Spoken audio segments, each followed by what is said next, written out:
Bienvenidos a esta sesión de capacitación sobre nuestra terapia de alto flujo nasal, dada principalmente a través de nuestro equipo, el Airvo 2, y nuestras cánulas Optiflow de Fisher & Paykel.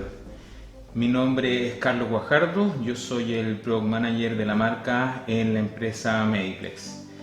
El objetivo de esta capacitación es brindarle a ustedes algunas herramientas básicas con respecto a cuáles son los mecanismos de acción de la terapia, cuáles son los principales desenlaces clínicos, alcances sobre el uso de la terapia frente a esta nueva pandemia que estamos enfrentando, el COVID-19, y finalmente en la segunda parte vamos a ver el componente operativo de nuestro equipo y la instalación y puesta en marcha del sistema Airvo 2 y las cánulas Optiflow.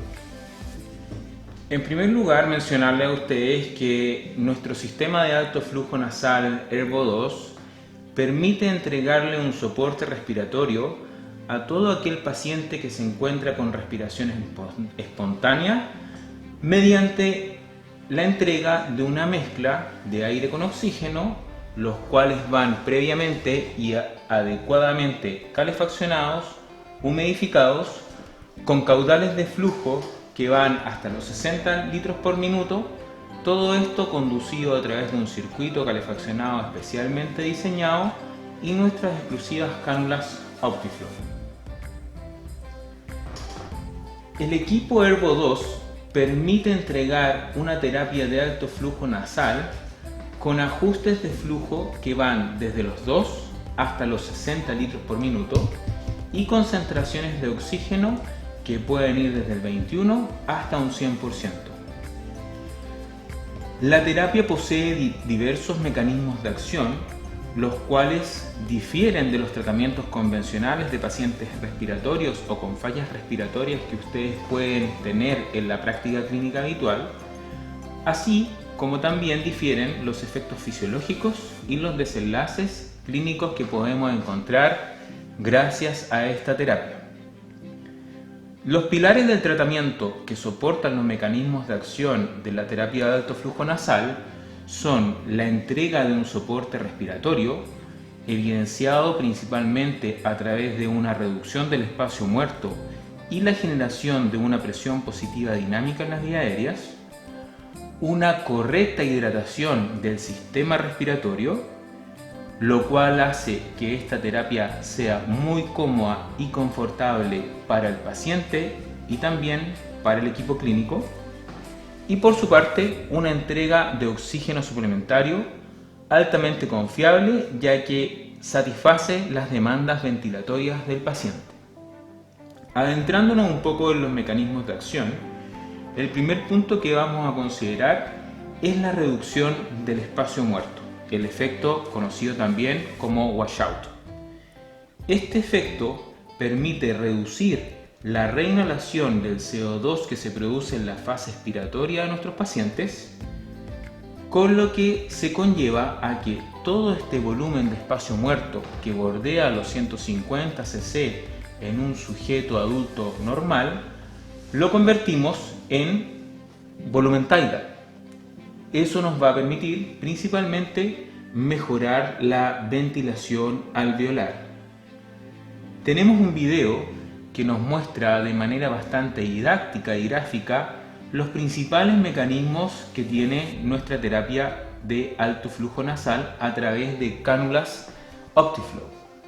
La diferencia principal con los sistemas de oxigenoterapia convencional es que a través de nuestras cánulas Optiflow el paciente satisface toda la demanda de flujo que requiere.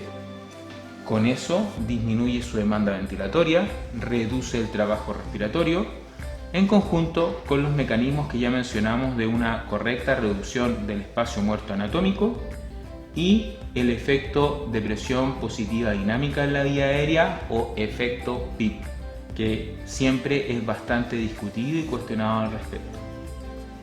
Respecto a este punto es importante mencionar que en los principios de la terapia, y hoy todavía se tiende a hacer, se comparó la ventilación mecánica no invasiva por su característica de presión positiva en la vía aérea con la terapia de alto flujo nasal.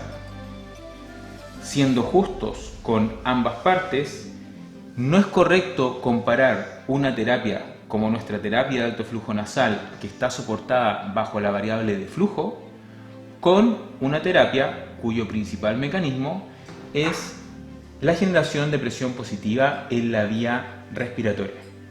Por lo tanto, comparar una terapia de flujo constante con presiones variables no es lo mismo a compararla con una terapia que es de presión constante con flujos variables. Ahora bien, respecto al efecto de presión dinámica positiva en la vía aérea, y que tal como les mencioné es una de las cosas que siempre ha estado en la palestra y en la discusión desde el punto de vista de los clínicos, uno de los trabajos más interesantes que encontramos en la literatura es uno liderado por el grupo italiano del Dr. Tommaso Mauri, publicado en la Blue Journal el año 2017.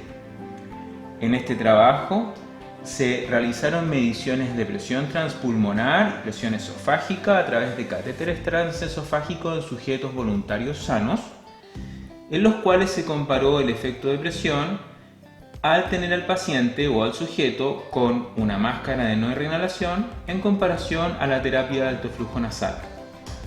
Como vemos en los gráficos de arriba, podemos ver que el delta de presión esofágica es mucho menor en los pacientes que tienen alto flujo nasal en comparación a los que se encuentran con oxigenoterapia convencional. Pero algo que llama mucho la atención es el producto tensión-tiempo, que es una medida del gasto metabólico que le cuesta al paciente respirar. Si ustedes ven en las gráficas, podemos evidenciar que los pacientes que tienen terapia de alto flujo nasal como herramienta de apoyo respiratorio presentan un menor PTP, lo que nos podría explicar que estos pacientes tienen menor trabajo ventilatorio o realizan un menor gasto metabólico para realizar su ciclo respiratorio habitual. Por otra parte, si comparamos los volúmenes pulmonares que se generan gracias al efecto, por ejemplo, del washout en el espacio muerto anatómico, podemos evidenciar que cuando comparan alto flujo nasal con terapia de oxígeno convencional, los niveles de volúmenes pulmonares o los cambios en el volumen de final de inspiración son mejores y mayores en la terapia de alto flujo nasal. Del mismo modo, cuando se realizó el análisis del cambio de volumen en relación a los deltas de presión que se generan a nivel del sistema respiratorio, esta diferencia es mucho mejor o mucho más favorable para el paciente cuando están soportados con terapia de alto flujo nasal en comparación a la oxigenoterapia convencional. ¿Qué quiere decir esto? Al paciente, gracias a nuestra terapia, le disminuye el trabajo ventilatorio, le cuesta menos respirar y por lo tanto va a favorecer una disminución de su disnea de base. Desde el punto de vista también de la literatura, hoy día se ha llegado a una especie de consenso en el cual se puede decir que la presión que se puede generar a través de nuestras cánulas Optiflow y nuestro sistema Airvo por medio de terapia de alto flujo nasal va en el orden de los 0,5 a 1 centímetro de agua por cada 10 litros por minuto. Es decir, si estamos trabajando flujos máximos de 60 litros por minuto, vamos a tener caudales de flujo que van a oscilar entre los 6 a los 3 centímetros de agua. La oscilación de la presión va a depender de variables tales como la apertura o cierre bucal y el ciclo respiratorio en el cual se encuentra nuestro paciente. Un factor sumamente importante y que permite el éxito de la terapia y la tolerancia de altos niveles de flujo a través de una interfaz nasal es que la mezcla de aire con oxígeno que se le suministra al paciente va correctamente temperada y correctamente humidificada. Los niveles de humedad que entrega nuestra terapia son los considerados como niveles de humedad óptima. ¿Qué quiere decir esto? 37 grados Celsius, 100% humedad relativa y 44 miligramos por decilitro de humedad absoluta. Esto es de suma importancia, ya que gracias a ello evitamos la resequedad del epitelio respiratorio permite y favorece un mejor transporte y clearance mucociliar, lo que se va a traducir en una mejor expulsión de secreciones por parte del paciente.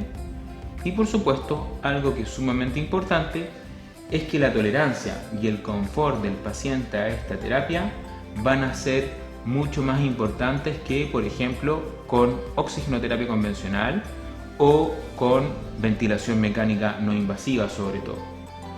Principalmente en este punto, esta es la única terapia de paciente crítico en la cual el paciente puede hablar, puede comer, puede tragar, puede expectorar secreciones sin tener que interrumpir su tratamiento.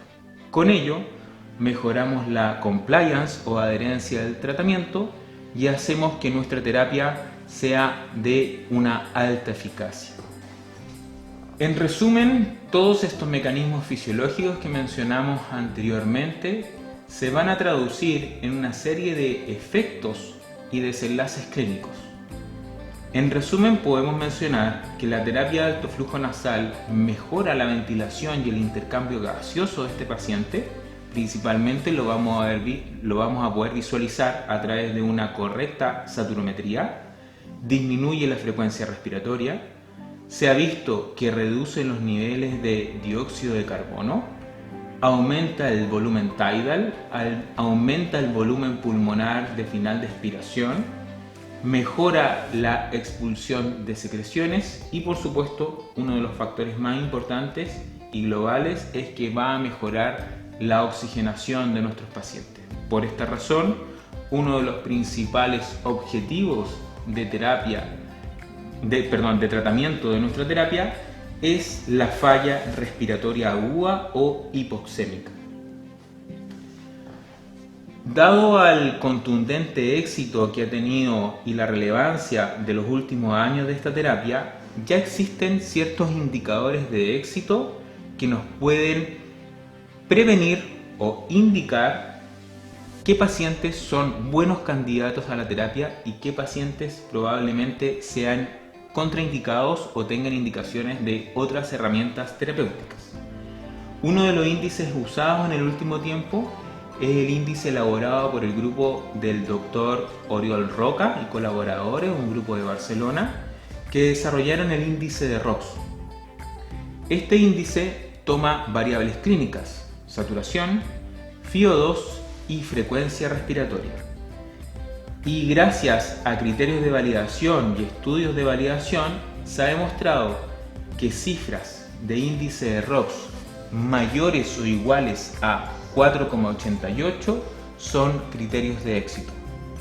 Si consideramos a un sujeto normal que satura un 96% o más a una FiO2 ambiente y que mantiene frecuencias respiratorias del orden de los 14 a 15 ciclos por minuto, un sujeto normal sin falla respiratoria va a tener un índice de ROX mayor o cercano a 30. En estos gráficos que ustedes ven en la parte de abajo podemos ver las zonas donde podemos encontrar las zonas de riesgo, es decir, pacientes que necesitan FiO2 mayores al 0,5, independiente que el equipo nos pueda entregar hasta una FiO2 de un 100%, y todos los pacientes que obviamente están con frecuencias respiratorias altas. Este es un indicador bastante simple de usar, como les mencionaba, ampliamente y ya validado y utilizado, y de un cálculo fácil al lado del paciente. Ahora bien, comentando sobre la probable o real utilidad que puede tener la terapia de alto flujo nasal para el manejo de los pacientes víctimas del coronavirus o COVID-19, como le han mencionado en el último tiempo, debemos recalcar que la literatura señala que solamente un 5% de los pacientes con coronavirus positivo va a requerir algún tipo de soporte respiratorio.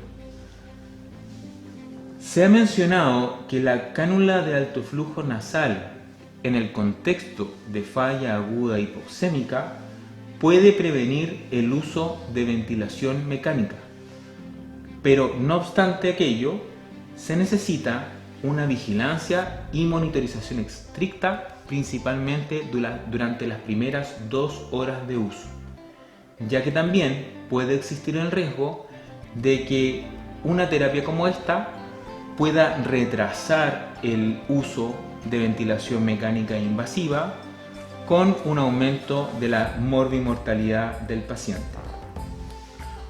Uno de los factores que generó discrepancia en el inicio con respecto al apoyo de terapia de alto flujo nasal en pacientes con COVID-19 era el riesgo de mayor dispersión de gotitas.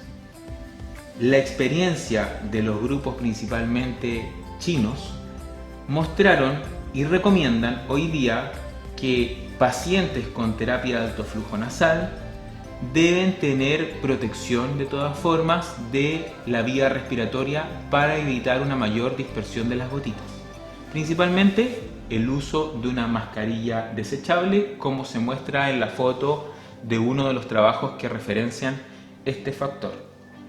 No obstante, es importante mencionar que los sistemas Venturi y los sistemas de cánula nasal, al no estar correctamente humidificados, generan partículas de gota que son de mayor dispersión y de mayor alcance incluso que aquellas que se generan a través de la cánula de alto flujo nasal, puesto que la mezcla de aire-gases va acondicionada a través de vapor de agua.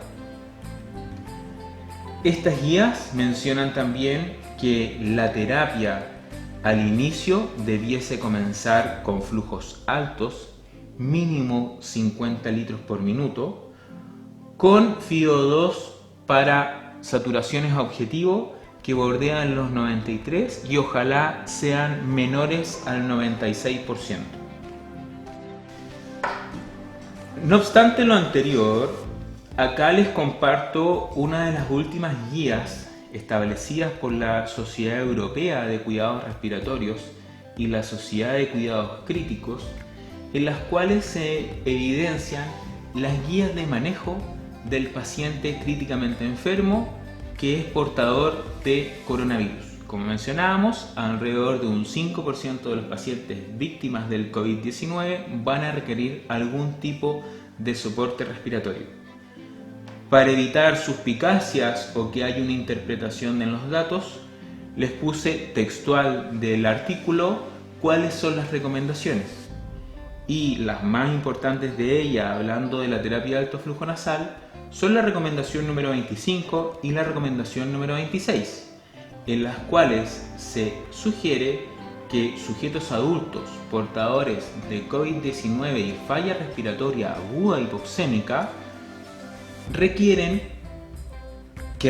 apoyo con oxígeno, se sugiere usar terapia de alto flujo nasal sobre cualquier otra terapia convencional de oxígeno. Si bien esta recomendación es débil, se debe a que, debido a lo reciente de esta pandemia, todavía no podemos contar con estudios de una evidencia fuerte, estudios clínicos randomizados. Pero la experiencia que tenemos ya en China y la primera experiencia que están reportando algunos países europeos han mencionado que la terapia de alto flujo nasal en los estadios agudos, ¿cierto? Cuando el paciente todavía no desarrolla una falla global, puede evitar que el paciente caiga a ventilación mecánica. Y la recomendación número 26 de esta guía de manejo menciona que en pacientes adultos con COVID-19 y falla respiratoria aguda hipoxémica se sugiere usar terapia de alto flujo nasal por sobre ventilación mecánica no invasiva. Al igual que la recomendación anterior, todavía no encontramos y no se encuentra en la evidencia disponible estudios clínicos randomizados, pero ya hay pequeñas luces.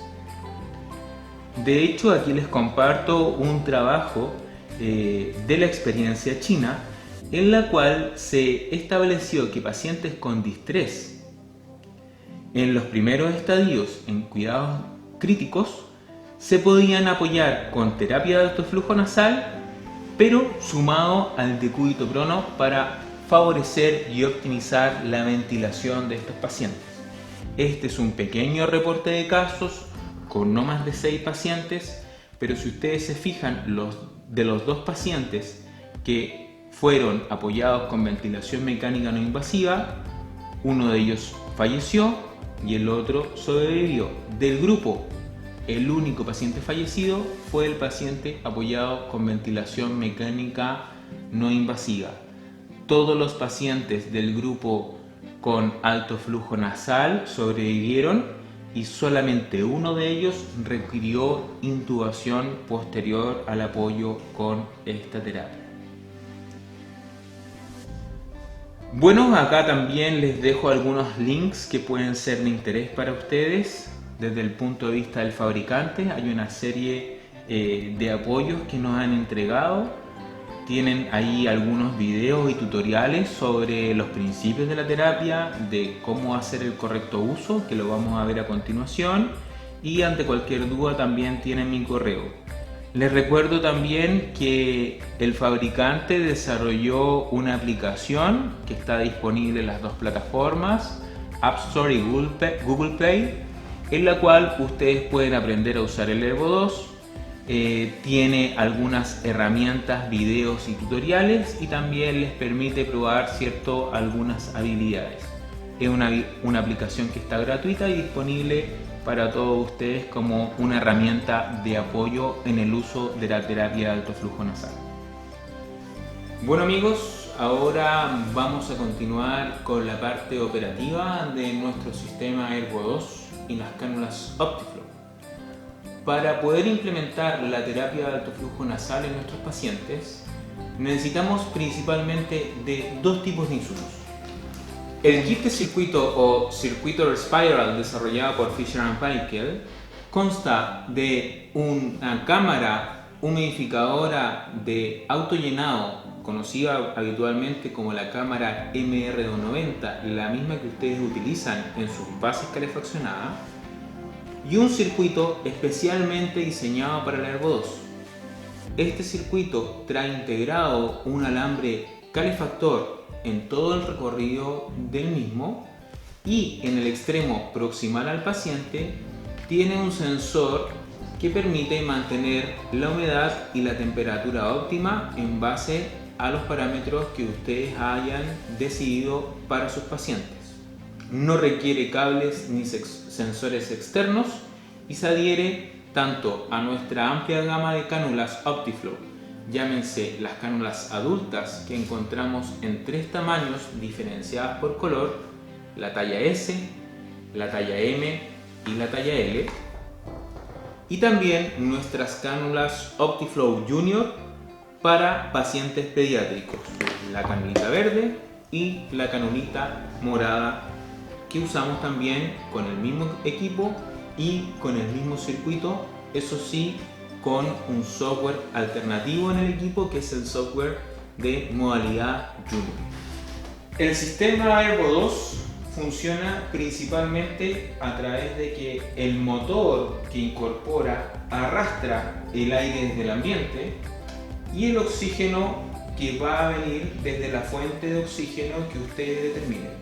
Puede ser desde la red hospitalaria, desde concentradores o desde balones de oxígeno. Para implementar la terapia de alto flujo, como mencionamos previamente, necesitábamos 2 insumos: el kit de circuito y las cánulas OptiFlow. Una vez que nosotros abrimos el kit de circuito, lo primero que debemos realizar es colocar la cámara humidificadora MR290, que trae un adaptador especialmente diseñado para el Airvo 2. Simplemente presionamos, colocamos el adaptador, ponemos la bajada de agua, apretamos hasta que hace el clic.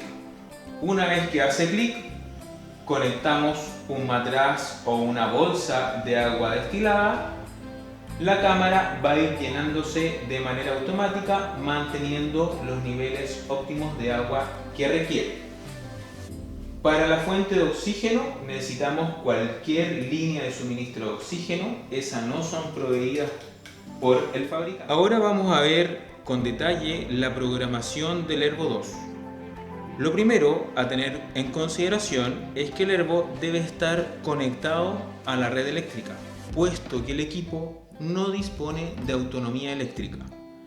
Existe un accesorio que me permite autonomía eléctrica, pero el equipo no posee batería interna o autonomía eléctrica en el caso del corte de energía. Sumamente importante tenerlo en consideración. Para la correcta operación del Ervo disponemos de 5 botones: encendido apagado, silencio alarma y 3 botones de operación. Una vez que encendemos el equipo, vamos a encontrar su presentación. Y este semáforo es de suma importancia porque nos habla de un proceso de desinfección. Como ustedes se fijan, en este caso está en verde y nos habla de que el equipo está en óptimas condiciones para ser empleado. En el minuto en que aparece este como reloj, ya el equipo me está indicando la modalidad de trabajo en la cual se encuentra. En este caso, sabemos que está en una modalidad adulto. A continuación les voy a explicar en qué se diferencia la modalidad pediátrica. Y podemos ver los 3 parámetros terapéuticos que ustedes van a usar en su práctica clínica: temperatura, flujo y FiO2. Para la modificación de parámetros, ustedes no lo pueden hacer desde esta pantalla de trabajo. Deben ingresar al menú de opciones. Para ingresar al menú, simplemente presionan una vez el botón play y la primera variable que les aparece es la temperatura. Si ustedes se fijan, esta variable aparece bloqueada. Por lo tanto, para desbloquear, dejan presionados estos 2 botones y ahí ustedes pueden seleccionar el rango de temperatura que quieran con su paciente. Tienen 3 niveles: 37 grados Celsius, 34 grados Celsius y 31 grados Celsius. La selección del nivel de temperatura va a depender exclusivamente de la tolerancia al paciente. Ahora bien, lo recomendado, por supuesto, es mantener los niveles de humedad óptima, manteniendo la temperatura corporal. Una vez que seleccionamos la variable temperatura, presionamos nuevamente el botón play y nos vamos a la variable central, que es el flujo. Nuevamente desbloqueamos y el equipo nos muestra que el rango de flujo que yo puedo manejar es de 10 a 60 litros por minuto en pacientes adultos. Como habíamos mencionado en las recomendaciones actuales para el manejo del COVID-19, se recomienda partir con flujos iguales o superiores a los 50 litros. Una vez que ustedes seleccionan la variable de flujo, simplemente se pasan a la FiO2. Como ustedes ven, el equipo me puede entregar FiO2 del 21 al 90%. La variable de entregar un 100% viene bloqueada de fábrica. Se puede llegar a desbloquear si ustedes lo estiman conveniente. La FiO2 no la vamos a poder modificar en este caso porque no estamos conectados a la red de oxígeno, pero la FiO2 simplemente se ajusta en la medida en que ustedes abren el flujómetro de oxígeno desde la red hospitalaria. Una vez que ustedes tienen todos los parámetros predefinidos, el equipo les va a indicar que está ya operativo y entregando las variables que ustedes seleccionaron. Una vez que terminamos de usar el equipo con nuestros pacientes, es importante mencionar que todos los insumos son desechables o de uso único. Tienen una duración estimada en 14 días considerando las 24 horas de uso. Como ustedes bien se fijaron, el equipo cuando lo encendíamos nos mostraba un semáforo. Ese semáforo nos habla del proceso de reprocesamiento o desinfección, el cual se realiza con el kit de desinfección que trae cada uno de los sistemas Ervo 2. Este kit tiene la misma instalación que el kit de circuito. Por lo tanto, lo primero que debemos hacer es instalarlo en la parte de acá. Consta de un sistema de tapón y filtro. Si ustedes se fijan, es imposible colocarlo ahí, por lo tanto, por defecto lo instalamos ahí y luego en esa parte. Posterior a eso, simplemente encendemos el equipo y el equipo va a empezar a emitir calor durante 1 hora, haciendo un proceso de desinfección y secado de la humedad que queda al interior del mismo. Este proceso es de carácter automático. Una vez que ustedes terminan de usar el equipo, se recomienda, por supuesto, la limpieza del equipo en su componente externo en base al protocolo de la institución. Bueno amigos, si tienen cualquier duda con respecto a la operación, a evidencia o cualquier sugerencia que necesiten con respecto a protocolos de uso, etc., no duden en hacernos llegar dichos requerimientos al correo electrónico o a través de nuestra página mediplex.cl. Muchas gracias.